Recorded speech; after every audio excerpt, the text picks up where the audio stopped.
Dan itulah yang terjadi. Nah, ibu-ibu yang saya hormati, sudah kita ini dilanda yang namanya narkotika, dan disemarakkanlah narkotika itu dengan pornografi. Seorang anak itu hanya butuh uang 3.000, beli sepanjang glodok itu di pinggir jalan, dapat itu visi porno, hanya cukup 3.000 rupiah. Upaya perang terhadap pornografi itu sudah dikumandangkan dan sudah perang kita. Maka pernah 2 bulan yang lalu Depak mengundang tokoh-tokoh berbagai agama, dan semua datang kecuali dari satu kelompok yang tidak datang. Ini saya baca di Republika, di kolom resonansi, si penulis menyatakan yang tidak pernah mau datang, tidak pernah mau tahu, tidak pernah mau perang dengan pornografi ternyata adalah tokoh-tokoh pemuka Kristen. Barangkali, kata si penulis, karena mereka pun menghitung, toh yang terkena korban pornografi itu adalah umat Islam. Jadi ngapain repot-repot? Toh mereka tidak terkena. Yang terkena adalah umat Islam, ya sudah biarin saja. Ini tanda dengan question mark, suatu pertanyaan, apakah ini memang benar demikian?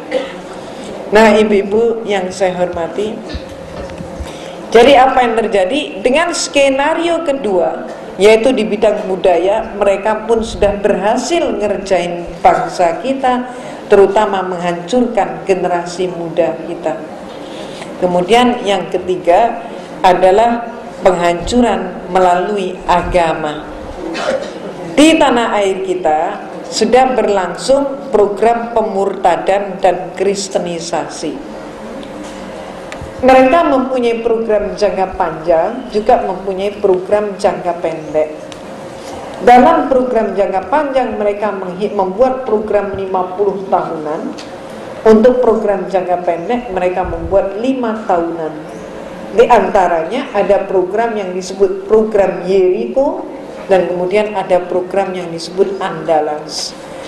Program Yeriko ini berlaku untuk di Pulau Jawa, Andalas berlaku untuk di Pulau Sumatera. Selain 2 program ini, masih banyak program yang lain.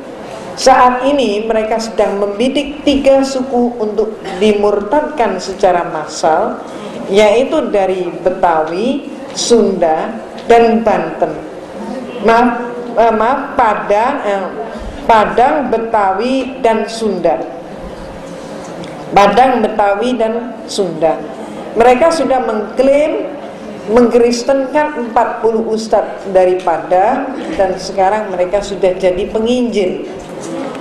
Kalau ibu-ibu mengamati televisi, maka ketika perayaan Paskah di gereja, perayaan Paskah di televisi itu, mereka tidak lagi memakai bahasa nasional, tapi mereka antara lain memakai bahasa Sunda dan bahasa Cirebon. Jadi Cirebon pun saat ini sedang diincar untuk dikristenkan oleh mereka. Kenapa? Karena Cirebon ini mempunyai kesultanan, kasepuan maupun kanoman yang didirikan oleh Sunan Gunung Jati. Jadi mereka ini berusaha untuk merebut simbol. Kalau kesultanan itu berhasil diwarnai, dikristenkan, maka mereka akan klaim bahwa mereka telah berhasil menguasai kesultanan atau kerajaan Islam di Indonesia. Ini yang mereka perlukan. Ibu masih ingat dengan saudara kita yang dari Madura? Orang Madura kan terkenal dengan Islamnya yang kental. Walaupun mohon maaf, barangkali di antara mereka ada yang sholat cuma setahun sekali, tapi mereka akan sangat tersinggung kalau dikatakan tidak Islam. Apa yang terjadi? Saat ini di Madura pun sudah ada gereja, bahkan sudah ada penginjil dari suku Madura. Jadi ini sudah merata di tanah air kita. Yang namanya program Yeriko dan program Andalas mengatakan nanti 2004 populasi muslim di tanah air kita hanya bersisa 50% saja. Mudah-mudahan enggak, tapi enggak cukup mudah-mudahan. Apa yang harus kita lakukan? Kalau kita tetap tidur, hal itu akan terjadi. Nah, 2004 nanti mereka mengatakan Muslim di tanah air kita akan bersisa 50%. Jadi yang kalau kita sekarang 75%, maka 25% dari kita akan dimurtadkan. Bagaimana caranya? Antara lain mereka membuat brosur-brosur yang mereka sebut traktat, yaitu seperti ini. Ini ada yang namanya brosur rahasia jalan ke surga. Pembuatnya adalah dakwah ukhuwah. Ada lagi brosur yang namanya membina kerukunan hidup antar umat beragama. Pembuatnya juga dakwah ukhuwah. Ada lagi brosur yang namanya keselamatan. Pembuatnya iman taat kepada Shiratal Mustaqim.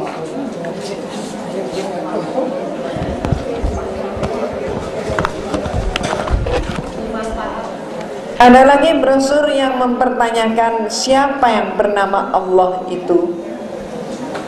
Pembuatnya iman takwa kepada Shiratal Mustaqim. Menurut mereka dalam brosur siapa yang bernama Allah, menurut mereka Allah itu sama dengan Lata dan Uzza. Karena Allah itu adalah dewa air. Dan yang disembah oleh umat Islam adalah batu. Itu kata mereka. Maka semua brosur ini Ibu, kalau Ibu mengamati, semuanya ini isinya adalah ayat Al-Quran dan hadis Rasulullah. Tidak ada sepotong pun ayat Bible. Tapi siapa yang buat brosur ini? Yang buat brosur ini adalah para pendeta. Untuk apa para pendeta menulis brosur menggunakan ayat Al-Quran dan Al-Hadis? Kenapa tidak pakai ayat Bible? Jawabnya di sini, semua ayat dan hadis yang dipakai sengaja dipelencengkan. Sayangnya, terhadap pemelencengan ini umat Islam 90% tidak paham. Sehingga pemurtatan memakai cara-cara seperti ini berlangsung dengan marak. Apa benar umat Islam yang paham Al-Quran itu tidak lebih dari 10%? Ada seorang pendeta Kristen, pemimpin gereja Kristen Bethany, namanya Dr. Suradi. Tiap sore dia praktek dokter umum di Jalan Proklamasi. Dia memberikan praktek gratis. Pasiennya pun dipersilakan makan minum sepuasnya.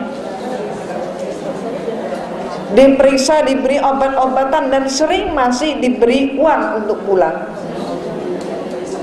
Dia mengatakan dalam salah satu seminarnya, jangan ragu-ragu untuk mengkristenkan umat Islam. Karena umat Islam yang paham Al-Quran jumlah mereka tidak lebih dari 10% saja. Maka sekarang saya ingin bertanya kepada ibu-ibu, nampak sudah waktunya kita untuk introspeksi. Benar nggak sih umat Islam yang paham Al-Quran itu tidak lebih dari 10%? Mungkin malah kurang dari itu. Kalau memang demikian, maka tentu sangat memprihatinkan.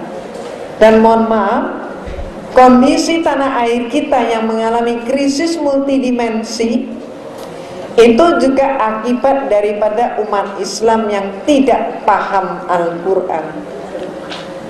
Dampaknya ini, ibu-ibu yang saya hormati, dalam